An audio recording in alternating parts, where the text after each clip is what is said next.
Assalamualaikum warahmatullahi wabarakatuh.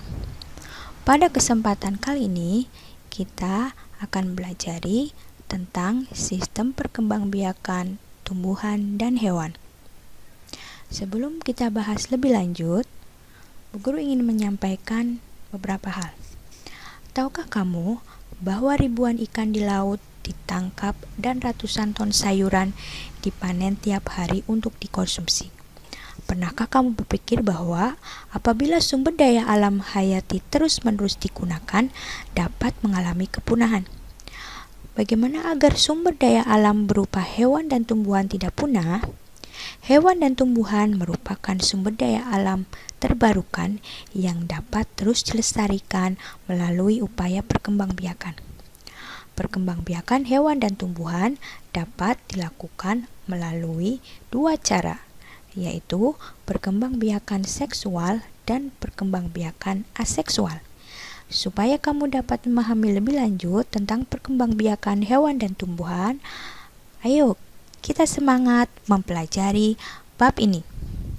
Pada pertemuan pertama, kita akan mempelajari tentang perkembangbiakan tumbuhan. Nah, tujuan pembelajaran pada kesempatan kali ini, kalian harus mengetahui perkembangbiakan vegetatif alami pada tumbuhan. Yang kedua, kalian harus mengetahui perkembangbiakan vegetatif buatan pada tumbuhan. Oke, kita mulai materi pada kesempatan kali ini. Sistem perkembangbiakan tumbuhan yang akan kita bahas yang pertama adalah reproduksi pada tumbuhan angiosperme.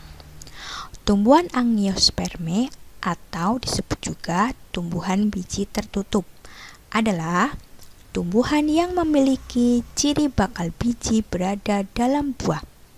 Tumbuhan angiosperme mengalami reproduksi aseksual dan reproduksi seksual. Reproduksi aseksual disebut juga reproduksi atau perkembangbiakan secara vegetatif, karena tumbuhan dapat menghasilkan individu baru tanpa melibatkan proses fertilisasi. Proses fertilisasi adalah proses peleburan inti sel sperma dengan inti sel telur sehingga membentuk zigot.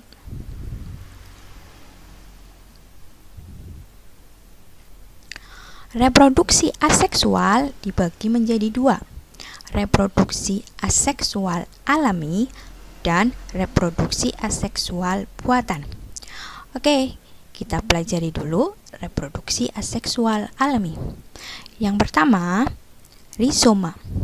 Rizoma merupakan batang yang ada di dalam tanah. Beberapa contoh tumbuhan yang berkembang biak atau bereproduksi dengan rizoma adalah jahe, kunyit, lengkuas, dan temulawak. Yang kedua, stolon.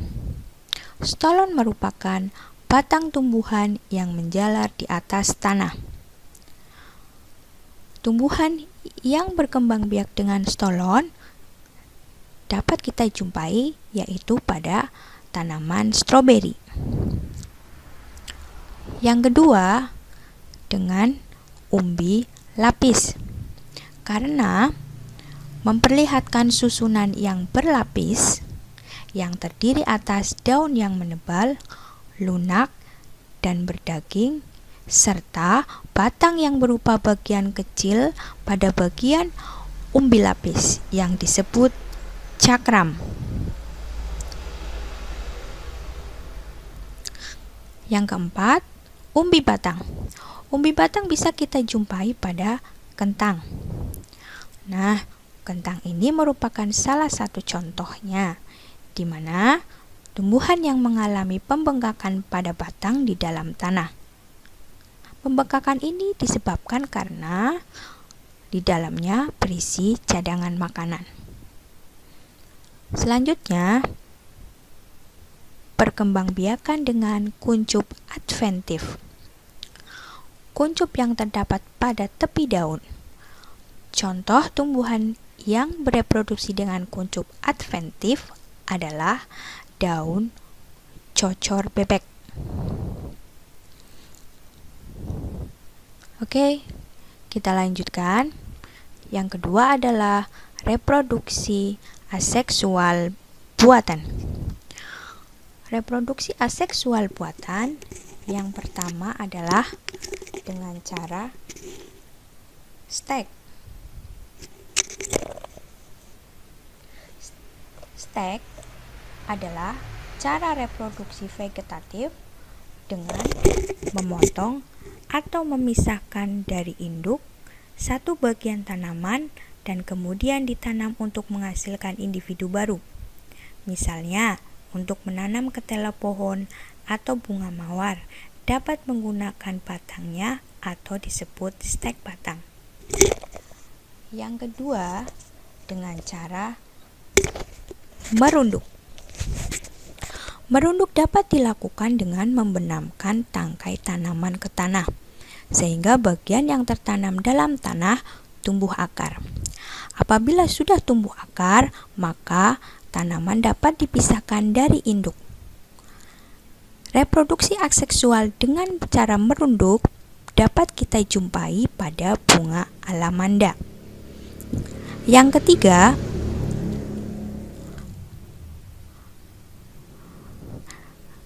reproduksi aseksual dengan cara mencangkok. Nah, ini gambar mencangkok. Cangkok dapat dilakukan dengan mengelupas kulit suatu tangkai tanaman berkayu, kemudian dibalut dengan tanah dan dibungkus. Dibungkus dengan sabut kelapa atau plastik, sehingga tumbuh akar.